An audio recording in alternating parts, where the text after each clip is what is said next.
The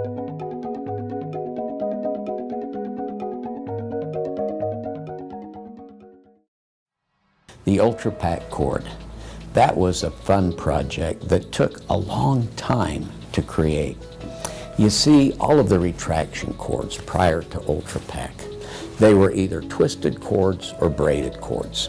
With a twisted cord, as the clinician would attempt to pack it with a packing instrument, one would slip between the fibers.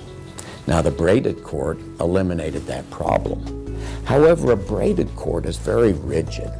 So as a clinician is packing over convexities into concavities and pushing down with their instrument, it causes the cord to pop out behind. The concept of a knit that would be made of interlocking loops acting more like a chain became quite appealing. We ended up using little knitting needles used to make ladies' pantyhose. We knitted a tiny little cotton tube, a little cotton pantyhose, smallest knitted cotton cord in the world. It took us 9 months to knit the first 1 inch of the number 0 cord.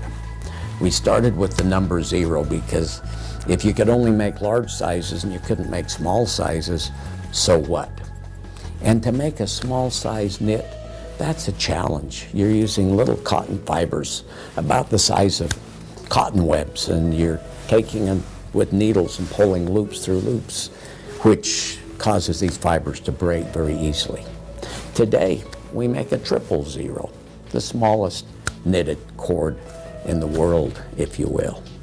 So it was a fun project. It was a long time in development, but it has brought a great and a fabulous dimension for restorative as well as for crown and bridge dentistry.